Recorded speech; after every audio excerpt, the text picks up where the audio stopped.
with Mr. Graves. Are pilots that you interact with as part of your organization, do you feel adequately trained and briefed on how to handle encounters with UAPs? No. Right now, military witnesses to UAP have limited options for reporting UAP. But more concerning is that commercial aviation sector has not adapted to the lessons that the military has implemented. The military and Department of Defense has stated that UAP represent a critical aviation safety risk. We have not seen that same language being used in the commercial markets. They are not acknowledging this risk. Okay. What steps do you think you have to be taken to improve a pilot's UAP reporting, be it military or commercial?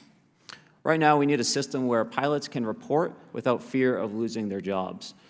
There is a fear that the stigma associated with this topic is going to lead to professional repercussions, either through management or perhaps through their yearly physical check.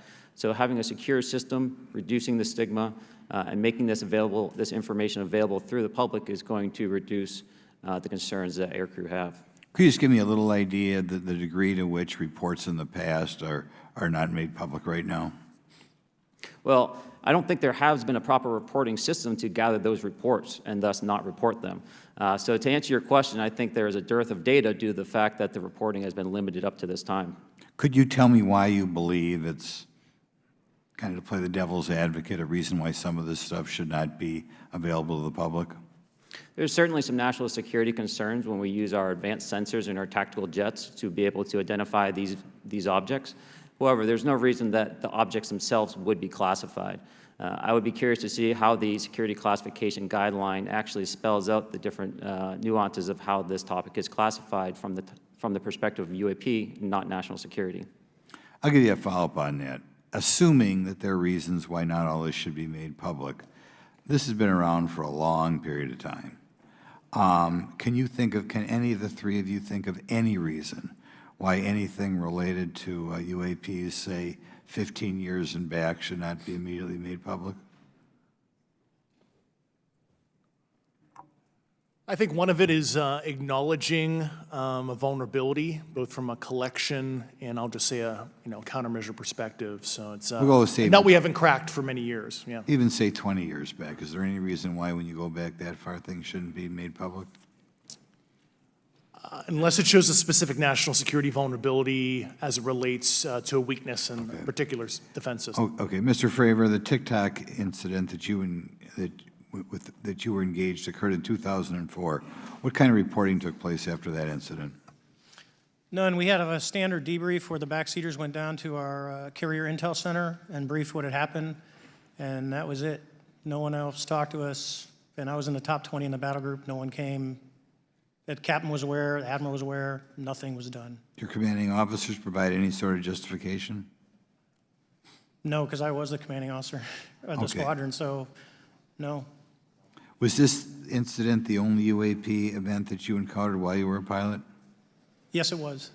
Okay. This is for any one of you. Based off of each of your experiences and observations, do you believe UAPs pose a potential threat to our national security? Yes, and here's why. The technology that we faced was far superior than anything that we had, and you could put that anywhere. If you had one, you captured one, you reverse engineered it, you got it to work, you're talking something that can go into space, go someplace, drop down in a matter of seconds, do whatever it wants, and leave, and there's nothing we can do about it. Nothing. Okay. You two? Well, I would also like to add, from a commercial aviation and military aviation perspective, we deal with uncertainty in our operating space as a matter of our professional actions. Identifying friend from foe is very important to us. And so when we have unidentified targets and we continue to ignore those due to a stigma or a fear of what it could be, that's an opening that our adversaries can take advantage of. What steps should be taken to better understand and respond to UAP encounters in the interest of national security?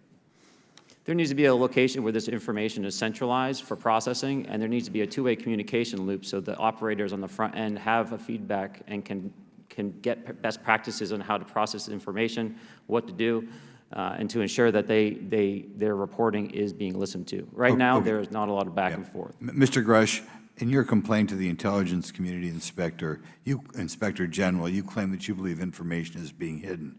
What kind of information do you think was hidden, and do you think it should remain hidden? Yes, I can speak to that very briefly in unclassified manner. As you know, the preponderance of my complaint was classified to the intelligence communities. Both material acquisition and exploitation activity, also baselining the UAPs but not sharing it with intelligence professionals that are actually doing step briefs to pilots, that kind of information. Yeah. Okay, thank you very much. Now we'll go to Mr. Garcia.